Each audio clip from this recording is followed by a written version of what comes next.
teman-teman, selamat siang. Perkenalkan, nama saya Dik Hendy.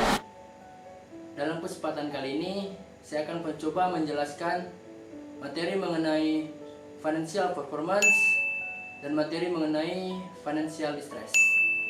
Sebelum kita memulai materi ini, saya ingin mengucapkan terima kasih kepada dosen pengasuh kami, Profesor Dr. Ispenti Sadalia, SCME, yang telah mengajarkan banyak hal mengenai manajemen keuangan. Tanpa berlama-lama lagi, mari kita lihat penjelasannya. Baiklah teman-teman, kita sudah berada di mind mappingnya kinerja keuangan. Langsung saja kita akan membahas pengertian dari kinerja keuangan. Kinerja keuangan adalah gambaran kondisi keuangan suatu perusahaan dalam periode tertentu, baik dari segi aspek penggalangan dana dan distribusi dana, yang biasanya diukur menggunakan indikator kecukupan modal, likuiditas, dan profitabilitas. Di mana untuk kinerja keuangan ini sendiri memiliki jenis-jenis rasio keuangannya, di mana fungsi-fungsi rasio-rasio keuangan ini akan dapat membantu dalam mengukur keberhasilan sebuah perusahaan. Kemudian, apa sih rasio keuangan ini? Rasio keuangan adalah suatu alat untuk menganalisis dan mengukur kinerja perusahaan dengan menggunakan data-data keuangan perusahaan tersebut. Kemudian, jenis-jenis rasio keuangan ini yang pertama tuh ada rasio profitabilitas. Rasio profitabilitas adalah suatu alat untuk dapat menunjukkan kemampuan perusahaan menghasilkan keuntungan atau laba.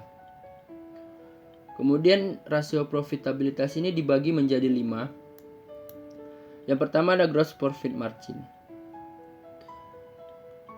Gross profit margin ini menunjukkan kemampuan perusahaan untuk menghasilkan laba kotor yang dicapai dari setiap penjualannya.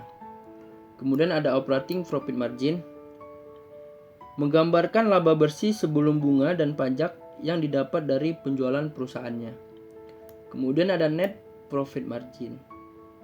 Rasio ini mengukur jumlah rupiah dalam laba bersih yang dihasilkan oleh satu penjualan rupiah.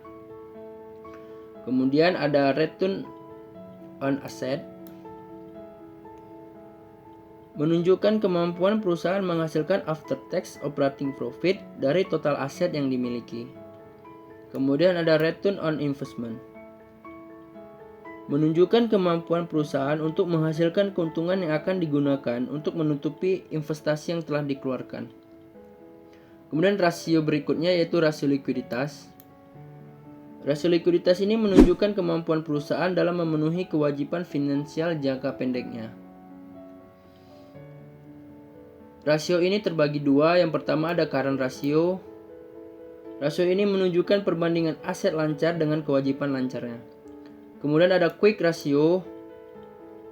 Quick ratio ini menunjukkan perbandingan antara kas ditambah sekuritas jangka pendek ditambah piutang dengan kewajiban lancarnya. Kemudian ada rasio solvabilitas. Rasio solvabilitas ini menunjukkan kemampuan perusahaan untuk memenuhi semua kewajiban jangka panjangnya. Rasio ini terbagi 2. Yang pertama ada total debt to total asset ratio. Rasio ini dikenal dengan debt ratio, yaitu mengukur besarnya dana yang berasal dari hutang. Kemudian ada debt to equity ratio. Rasio ini digunakan untuk mengukur utang yang dimiliki dengan modal sendiri. Kemudian yang terakhir ada rasio aktivitas. Rasio ini dapat mengukur tingkat penggunaan aktiva atau kekayaan perusahaan kepada Anda. Kemudian rasio aktivitas ini terdiri dari rasio perputaran piutang. Rasio ini dapat mengukur efektivitas pengelolaan piutang. Kemudian yang kedua ada rasio perputaran persediaan. Rasio ini menunjukkan likuiditas perusahaan dalam pengelolaan persediaannya. Kemudian ada rasio perputaran aktiva tetap. Rasio ini mengukur sejauh mana kemampuan perusahaan menghasilkan penjualan dengan aktiva yang dimilikinya. Kemudian ada rasio perputaran total aktiva. Rasio ini hampir sama dengan rasio perputaran aktiva tetap. Yang membedakannya adalah pembagian digunakannya, yaitu total aktiva. Demikian hal yang dapat saya sampaikan mengenai konsep kinerja keuangan. Kemudian kita akan lanjut ke materi selanjutnya, yaitu financial distress. Nah teman-teman, kita sudah berada di mind mappingnya financial distress. Langsung saja, apa itu financial distress? Financial distress adalah suatu situasi di mana arus kas operasi perusahaan tidak memadai untuk melunasi kewajiban-kewajiban lancarnya, seperti hutang dagang atau beban bunga, dan perusahaan terpaksa harus melakukan tindakan perbaikan. Untuk pengertian dari financial distress.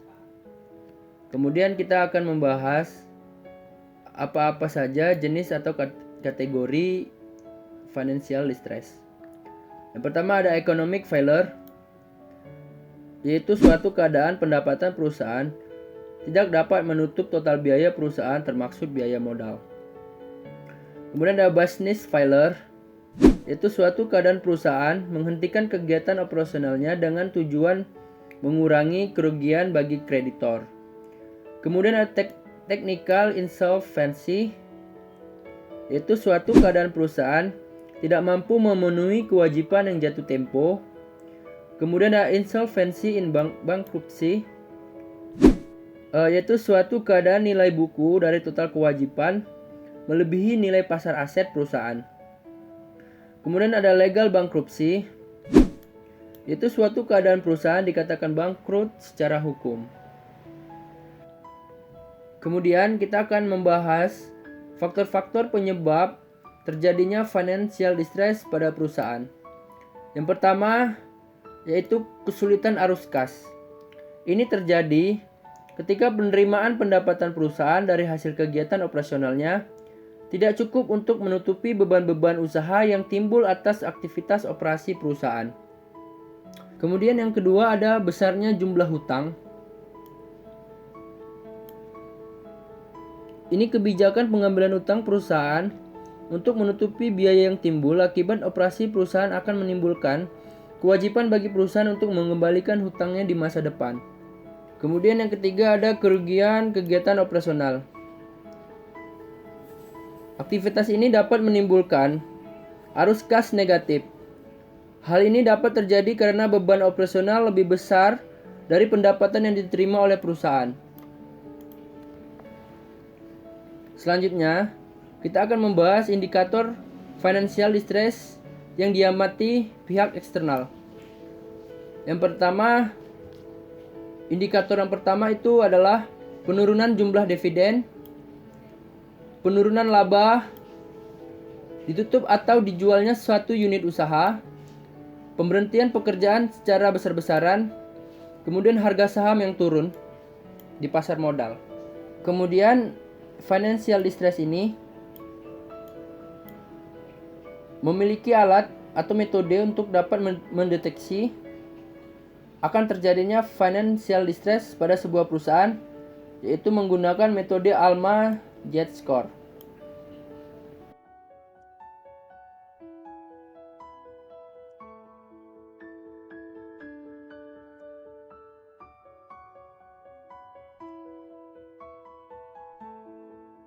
Mungkin hanya ini yang dapat saya sampaikan mengenai konsep dari financial distress ini. Kemudian kita akan melakukan review terhadap kaitan jurnal dengan financial performer dan jurnal yang berkaitan dengan financial distress. Nah teman-teman, di layar kaca kita ini sudah ada jurnal mengenai financial performance dengan nama si penulis penelitian ini Abdul Majid Nasir dan teman-teman, dengan judul penelitiannya Operational Performance and Financial Performance of Malaysia Airlines, dimana dengan tujuan penelitiannya Ini secara empiris untuk menyelidiki dampak kinerja operasional terhadap kinerja keuangan sistem Malaysia Airlines. Kemudian di literatur review ini, jurnal ini menjelaskan kinerja keuangan adalah indikator inti keberhasilan perusahaan. Kinerja keuangan ini diukur melalui profitabilitas atau laba atas kegiatan bisnis dan keuntungan, terutama diklasifikasikan ke dalam keuntungan ekonomi dan akuntansi Hirsch tahun 1991. Selanjutnya, langkah-langkah kooperatif keuntungan adalah dengan menggunakan analisis return on equity, return on asset, dan profit margin, di mana ROI dan ROE mewakili laba atas keseluruhan investasi. Di sisi lain, margin keuntungan mewakili efisiensi operasi dalam mengelola dan mengendalikan biaya atau meningkatkan output. Ini penelitian dari Ross and Wessels and Jeff tahun 2005. Selain itu, dalam hal Banker, Chang, dan Majumdar, kinerja perusahaan diukur sebagai return on sales atau profit margin, dan ROI merupakan ukuran produktivitas, pemulihan harga, serta bauran produk dan pemanfaatan kapasitas sebaliknya. Kemudian langsung saja kesimpulannya, hal ini telah dibuktikan kinerja yang sangat besar sejak awal, namun inefisiensi operasional sejak krisis ekonomi Malaysia pada tahun 1997 sampai dengan 1998 telah secara drastis mengganggu kinerja keuangan. Penelitian ini dilakukan untuk menentukan hubungan empiris antara kinerja operasional dan kinerja keuangan MAS. Analisis regresi model menunjukkan bahwa produktivitas karyawan, kapasitas, dan rasionalisasi rute memiliki dampak lemah pada profitabilitas, dan pemanfaatan kapasitas memiliki dampak negatif yang kuat pada profitabilitasnya. Ini adalah review dari jurnal yang berkaitan dengan financial performance. Kita akan melanjutkan mereview jurnal dari financial distress. Nah, kemudian menurut Kyra Monte Croce dan Polly pada tahun 2015, di mana mereka menerapkan indikator J-score dan sistem Camel Study untuk sampel Bank Eropa dan menyimpulkan bahwa kemampuan indikator itu sama baiknya dengan covariate system ini untuk mengidentifikasikan peristiwa kesulitan keuangan dan lebih efektif ketika model bisnis yang canggih terlibat seperti dalam kasus-kasus bank besar. Dan pada jurnal ini mengatakan sebagai metodologi untuk mempelajari financial distress, Bates, Oprika, Peltonen, dan Sarlin di 2014 menunjukkan bahwa adanya frekuensi untuk model tipe logit yang dikumpulkan dalam kaitannya dengan analisis data panel karena jumlah kasus krisis yang relatif kecil. Di jurnal ini mereka membahas 3 model untuk mengidentifikasi atau memprediksi terjadinya financial distress. Baiklah, kesimpulan dari jurnal tadi menyatakan penelitian ini bertujuan untuk mengisi kesenjangan dengan menganalisis kelangsungan penerapan indikator keuangan untuk mengidentifikasi peristiwa kesulitan keuangan di Brasil. Terlebih dahulu termasuk intervensi oleh pengawas dan merger yang dimotivasi oleh kesulitan keuangan dan menggunakan neraca bulanan bank dan keuangan konglomerat sebagai sumber utama. Data sistem peringatan dini berguna untuk tindakan badan pengatur dan pengawas sistem keuangan dan juga bagi pelaku pasar saat mengevaluasi risiko kredit investasi. Kemudian dengan menggunakan regresi logit dengan data yang dikumpulkan dan cakrawala waktu 12 bulan untuk memprediksikan financial distress, kekuatan prediktif, estimasi, validasi, dan tanda-tanda peringatan dininya, model ini terbukti bekerja dengan baik. Kemudian dalam analisis regresi logistik kapitalisasi, penyediaan portofolio kredit, pengembalian aset, biaya pendanaan, dan variabel likuiditas terbukti signifikan. Ini menunjukkan pentingnya dimensi Camels untuk menganalisiskan suatu keuangan di bank. Nah teman-teman, tadi kita sudah melihat materi-materi yang coba saya sampaikan, apa itu financial performance dan apa itu financial distress. Mungkin hanya itu yang dapat saya sampaikan dalam kesempatan kali ini. Kalau ada kata-kata yang salah, mohon dimaafkan. Sampai jumpa pada video-video berikutnya. Terima kasih.